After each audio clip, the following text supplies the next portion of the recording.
Welcome to US Eagle Claw YouTube channel. The Ukraine-Russia war is heating up in the shadow of the cold winter season. The latest situation on the war fronts this week is quite hot. In this war, there is no time to rest anymore. After touching on the hot conflicts on the southern fronts of Ukraine, we will dive into the situation on the eastern front and then the most striking event of the day, the sudden air raids and bombardments of the Russian cities of Belgorod and Kursk by Ukrainian fighter jets across the border. Here, after mentioning the Ukrainian pilots who disgraced the Russian S-400 air defense systems within the Russian borders, we will conclude with the legendary counterattack of the Ukrainian artillery in Bakhmut. Enjoy watching. Ukrainian soldiers are responding to Russian attacks this week with powerful Western howitzers. Images came from Zaporizhia. Even though Donbass in the east of the country is at the center of the Russian army's attacks, Putin soldiers continue to attack this region to protect the occupied settlements in the south. The Ukrainian army is racing against time and they are trying to leave the area with counter-fire. Zelensky's army is trying to encircle the invading troops in a crescent shape while executing its tactical retreat plan in Zaporizhia. In this way, the Ukrainian soldiers aim to hold the Russian army under clamps in this region. On the other hand, the Ukrainian armed forces are implementing this magnificent strategy to defeat the Eastern Russian strategy and save the whole country.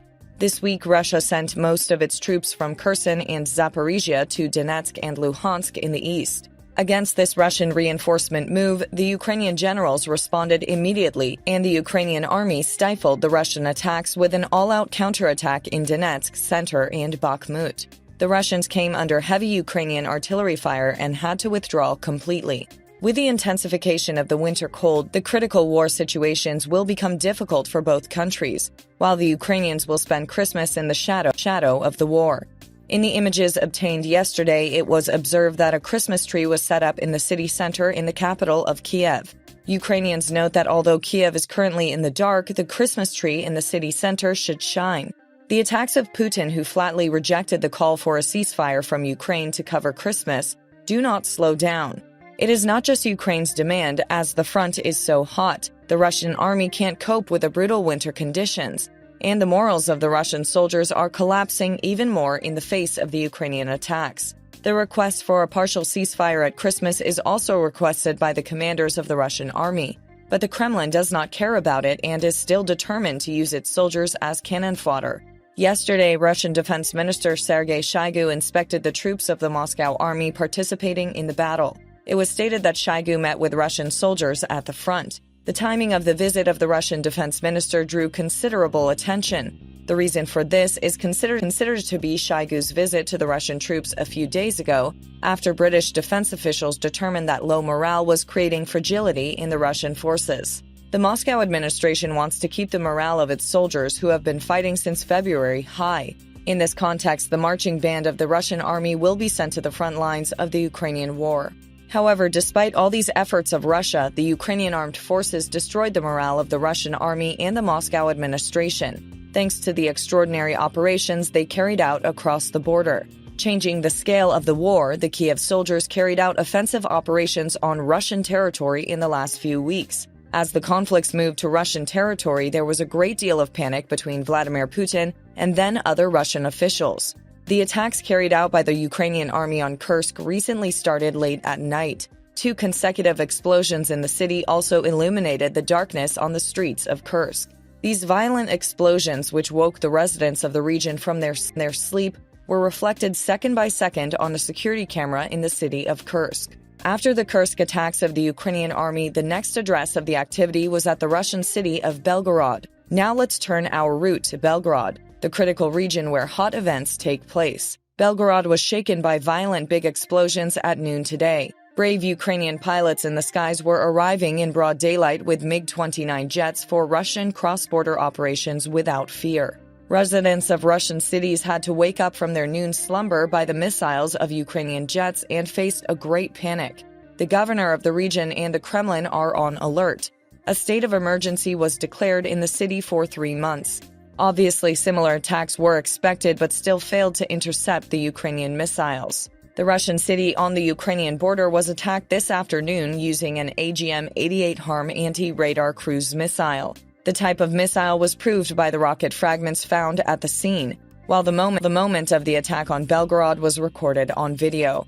In the footage taken from the city's security cameras, it was observed that the severity of the explosion was clearly evident, while flaming missile parts that bounced off the explosion were also attached to the cameras. In the video footage of the Ukrainian attack on Belgorod, you can see the moment of flight of the missile and the subsequent explosion, which, as already mentioned, was the result of the operation of air defense systems. It was claimed that 4 people died in total after this striking missile attack in Belgorod.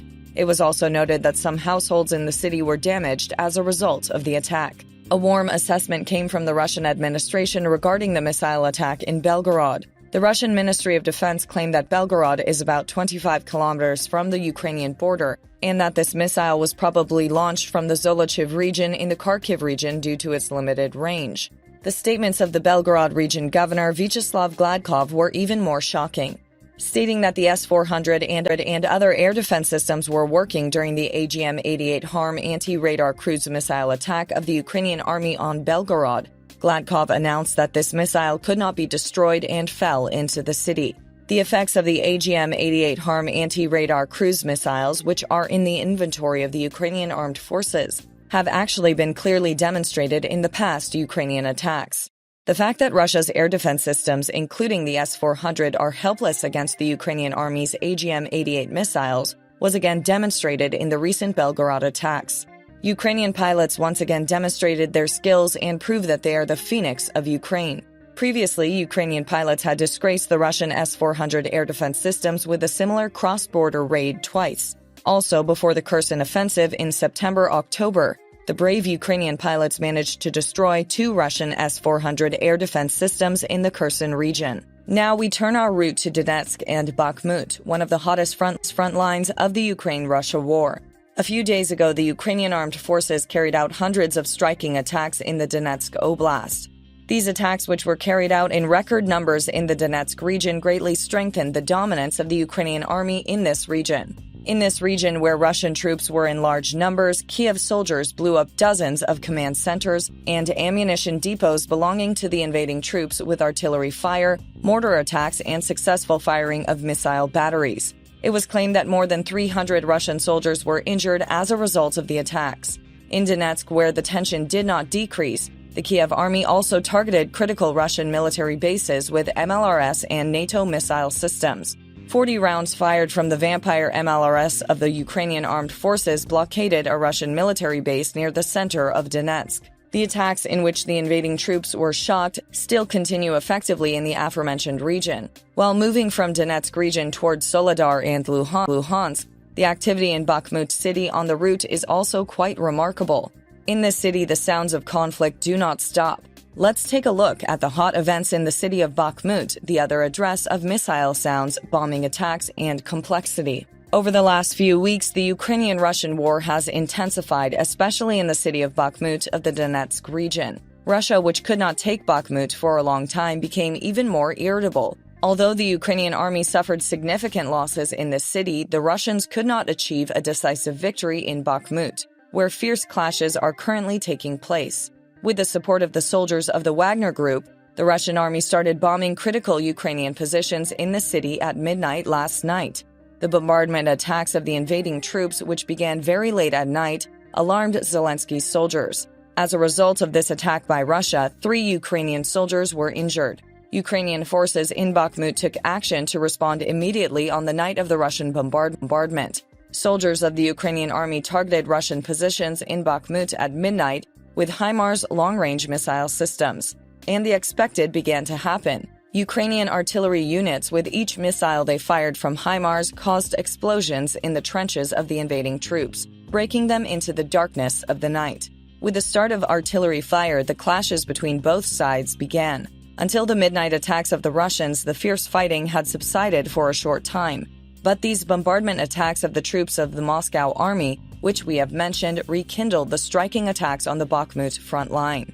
The heroic soldiers of the Ukrainian army crossfire with HIMARS, long-range missile systems, and other artillery batteries at critical Russian military command centers and trenches in Bakhmut in retaliation for the Russian bombardment. The heroic soldiers of the Ukrainian army crossfire with HIMARS, long-range missile systems, and other artillery batteries at critical Russian military command centers and trenches in Bakhmut in retaliation for the Russian bombardment. The forces of the Moscow army in this region were almost stuck in their positions. As a result of the attacks, it was claimed that hundreds of Moscow army soldiers were killed as a result of the Ukrainian HIMARS missiles penetrating the Russian positions. Tensions are escalating rapidly in the line of fire for now. Ukraine does not want to allow the invaders in Bakhmut, where Russia wants victory, and in Donetsk in general. Zelensky's army continues its attacks at full speed on the war fronts in Ukraine. The next week may be pregnant with very critical events. For this reason, please do not forget to subscribe to our channel and turn on notifications to be instantly informed about the hot events of the war. Thank you for watching us.